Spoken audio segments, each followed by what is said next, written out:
Hello everyone, it's time for some Sunday Scaries. I'm going to be telling you a scary story about the scariest person I met my freshman year in college.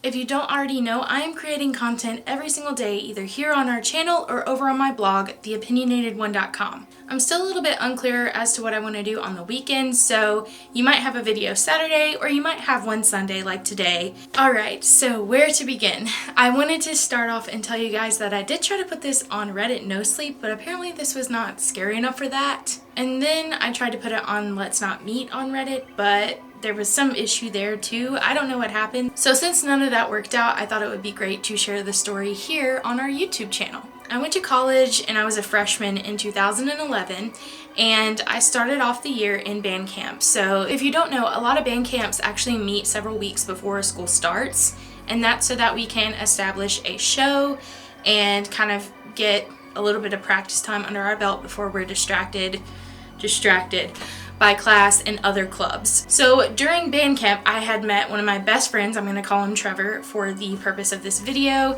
I didn't ask him if it was okay to share this video, but I was kind of implicated in the storyline a little bit. I don't think he would care if I shared his actual name, but for the purposes of the video, I'm just gonna keep it private, so we'll call him Trevor.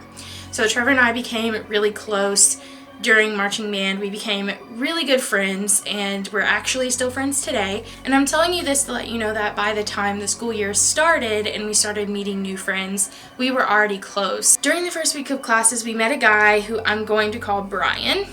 And Brian had been a theater nerd, and he was just kind of like on the same level. You know, theater nerds and band nerds are kind of like, they're usually friends or one and the same. So we met him, and he had already made a couple of friends, one of which I'm going to call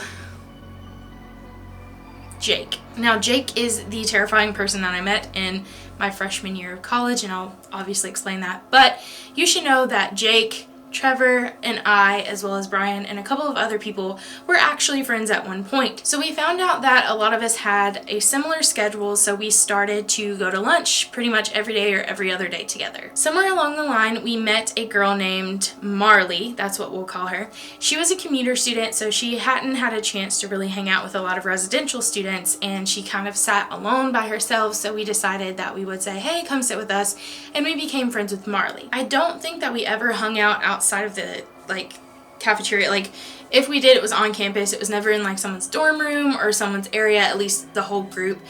So we all kind of just hung out. We got kind of close.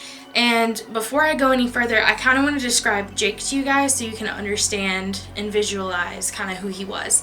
So Jake was a bigger built guy. He was pretty large, and he was kind of tall. He wasn't super tall, but he wasn't as tall as my friend Trevor. He had a beard and hair, and they were kind of like brown reddish. Another thing about Jake is that he just kind of always seemed just a little bit off. You know, there's people who just seem a little bit off. There's something a little wrong with them, or something that's not quite right with them. And there's nothing wrong with that. There are a ton of people with mental health issues. I have friends with mental health issues. I have anxiety. I have struggled in the past with depression. Nothing wrong with mental health issues. The thing that was a little off about him was that he was a little too welcoming for someone who we had just met. Like, you know, those people who you just meet them and they already want to hug you and share their interpersonal life with you, and it's just a little uncomfortable. It was kind of like that with him. He was also a hugger, which, you know, I don't want to make it sound like he was a creep. I don't know if he was, but I never experienced anything where he was like inappropriately trying to touch anyone, but like he would be kind of more like wanting a hug and like wanting to do this, that, the other. And so that was kind of off-putting about him, and he just seemed a little bit off. And there's nothing wrong with being a little bit off, you know, like people, it happens. Most of the time medication helps or counseling helps. I don't know what the situation was there. He always carried an instrument case with him, and he was actually coming to school to study music. And that's kind of what made my friend Trevor trust him, because Trevor was also going to school for music. He was involved in marching band, and Jake was not. So they kind of hit it off on that, and we all started hanging out, and my friend Trevor started hanging out more with Marley. It turned out that Trevor started to develop a crush on Marley. So when that happened, he told me and he told Jake. So a couple of days later, Marley comes up to Trevor and tells him that she's not interested in him, and she said she just wanted to be friends, but you know how that goes. Like, if there's an awkward encounter within your friend group, it's still kind of weird to be friends with that person. So she did treat him a little bit different. She treated Trevor a little bit different than she had before, and so obviously that affected Trevor, and he was kind of embarrassed. He came to me and asked me if I had said anything to her, because we were all friends, and I said no. By process of elimination, Trevor knew that it was Jake who told Marley that Trevor liked her. He kind of avoided Jake instead of confronting him, which is kind of different for Trevor, I would say. Like, he usually speaks up if something bothers him, but I think he was just so frustrated at this point that he just didn't even talk to Jake anymore. We kind of changed our lunch schedule up a little bit. We didn't eat as much with them or around Jake. But in the grand scheme of things, our college campus is kind of small, so it only makes sense that you're going to run into someone that you don't want to run into. And to give you an idea of the college layout, we had a student center on a top floor, and on the bottom floor was our cafeteria. So anytime you wanted to go to the cafeteria and you were coming from where the classes were held, you were coming through the student center and down the stairs. If you were coming from where the dorms were, you would go just straight downstairs. But most of the time we were coming from class, and so we would have to pass through the student center. One day Trevor is passing through the student center and Jake is there. And Jake sees him and comes up to him and asks him why he's not talking to him. Is he mad at him? Like, what's going on? And my friend Trevor says that he just kind of wants to avoid it. He doesn't really want to talk to Jake about it. And this makes Jake very angry. So he continues to talk to Trevor and tells him that he's being really immature, that he just needs to be mature and talk it out, and like they should still be friends, blah, blah, blah. And throughout this process, Jake had kind of admitted that he was the one who told Marley that Trevor liked her.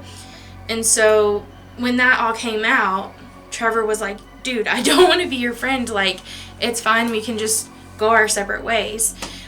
And Jake did not like that. What ended up happening is my friend Trevor started walking away, and then Jake started chasing after him. And as I told you, Jake is a bigger guy. My friend Trevor, even then, was smaller, way smaller than this guy Jake. And so he was kind of freaking out that this guy was chasing him around. But luckily they were in the student center. A lot of faculty, staff, and students passed through there. It happened that one of the Student Solutions staff members had an office in our student center. So they saw the chasing happening and pulled my friend Trevor into the office. The other guy had gotten away. And she asked Trevor kind of like, what happened? What's going on? You know, are you okay? Blah, blah, blah, blah, blah. And my friend Trevor basically said, I'm fine, but this is what happened. And he kind of told the whole story.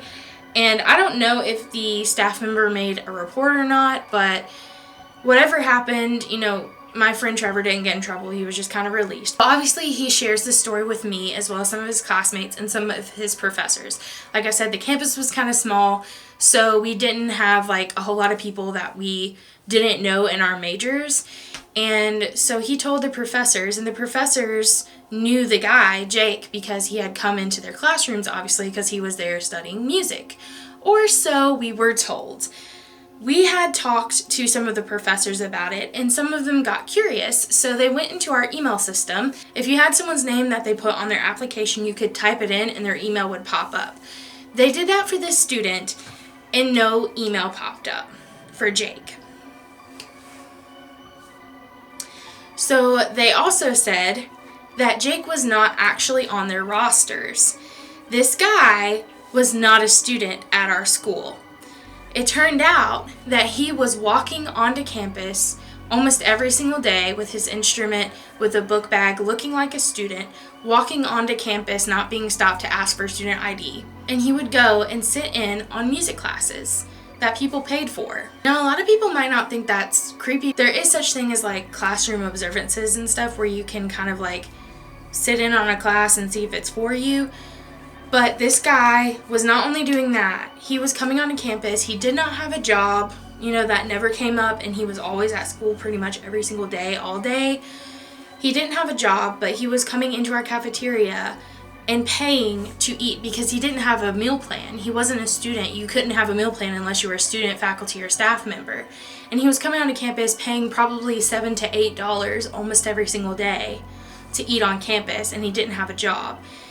So it just got increasingly worrisome because this guy was just walking onto campus and chasing people now and kind of getting frustrated. And so after we found that out, it made sense why he wasn't there when my friend Trevor got pulled into the office to talk to that lady, because he knew that he would be found out.